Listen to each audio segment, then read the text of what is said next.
இங்கே இந்த 3 பசங்களும் வளர்ந்ததுக்கப்புறம் டாக்டர் ஆக போகிறேன், நர்ஸ் ஆக போகிறேன், இன்ஜினியர் ஆக போகிறேன்னு பேசிகிட்டு இருக்காங்க. அவங்க ஒரு தனியார் பில்டிங்கில் ஹாஸ்பிட்டல் கட்ட போகிறேன்னு சொல்லி அங்கே ரெடி பண்ணி வச்சிருக்காங்க. ஒரு ஹாஸ்பிட்டல்லேருந்து ஆக்சிஜன் சிலிண்டரையும் தூக்கிட்டு வந்துடுறாங்க. ஒரு பக்கம் தேடிக்கிட்டு இருக்காங்க. இன்னொரு தெரிஞ்ச அங்கிள் கிட்ட கேட்டு அந்த ஆக்சிஜன் சிலிண்டருக்கான மாஸ்கையும் கேட்குறாங்க. அவரும் வாங்கிட்டு வந்து தராரு. இந்த டாக்டர் குட்டி பையன் அப்பாவுக்கு உடம்பு முடியாமல் மூச்சு வாங்கி வீட்டில் வந்து படுத்து கிடக்குறாரு. அந்த குட்டி பையனும் அந்த நர்ஸு குட்டி பொண்ணும் வந்து பார்த்துட்டு பதறி போயிடுறாங்க. நான் போய் பெரிய டாக்டரை கூப்பிட்டு வரேன்ட்டு அந்த பையன் விட்றான். அந்த நர்ஸு குட்டி பொண்ணை பார்த்துக்க சொல்லிட்டு போகிறான்.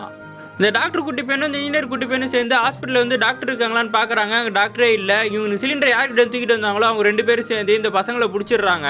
அப்போ இந்த பொண்ணோட அம்மா தான் வந்து இந்த இடத்துல இவங்க 2 பேருக்காக பேசிக்கிட்டு இருக்காங்க. இந்த பசங்க சொல்கிறானுங்க, நீங்கள் சொன்னதால தானே நாங்கள் சிலிண்டர் எடுத்துகிட்டு போனோம், நீங்கள் வேணால் எங்கள் கூட வாங்க, எங்கள் ஹாஸ்பிட்டலில் தான் இருக்குது, நாங்கள் எடுத்து தரோன்னு.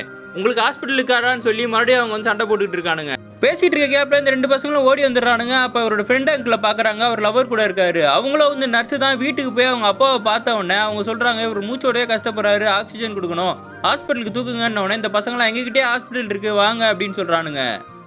எல்லாரும் சேர்ந்து அந்த உடம்பு முடியாதவரை இந்த இன்ஜினியர் பையன் வச்சிருக்க வண்டியில் உட்கார வச்சு தள்ளிட்டு போகிறானுங்க. அந்த பில்டிங் கிட்ட வந்த உடனே அந்த ஆக்சிஜன் சிலிண்டர் ஓனர் 2 பேரும் தடுக்கிறாங்க. அப்போ இந்த பசங்களாம் அழுகுறாங்க, எங்கள் அப்பாவை காப்பாற்றணும், ஆக்சிஜன் கொடுக்கணும்னு உடனே அவங்களும் மனசு இறங்கி போய் அவரை தூக்கிக்கிட்டு இவனுங்களே மாடி கொண்டு போகிறானுங்க. மேலே வந்ததும் அந்த நர்ஸோட சப்போர்ட் மூலயமா அவங்க அப்பாவுக்கும் ஆக்சிஜனை கொடுத்துட்றாங்க. இந்த ஆக்சிஜன் சிலிண்டர் ஓனர் 2 பேரும் அதை பார்த்துட்டு பரவாயில்லையே இந்த பசங்க சின்னதாக ஒரு ஹாஸ்பிட்டலே கட்டியிருக்காங்களேன்னு வேந்து பார்த்துக்கிட்டு இருக்கானுங்க. கொஞ்ச நேரத்தில் அந்த பசங்களோட பேரண்ட்ஸும் அவங்க டாக்டரோட வந்துடுறாங்க. அந்த டாக்டர் பார்த்துட்டு சொல்கிறாரு, நல்ல வேலை இவருக்கு ஆக்சிஜன் கொடுத்தீங்க, அதனால தான் இவர் உயிர் பழச்சிருக்காருன்னு சொல்லி இந்த 3 பசங்களையும் பாராட்டுறாங்க. அவங்க அப்பாவுக்கு உடம்பு சரியானோன்னா அவங்க பையனை கட்டி பிடிச்சி நீ பெரிய ஆள் ஆகடான்னு சொல்கிறாரு. இதோட இந்த படமும் முடியுது.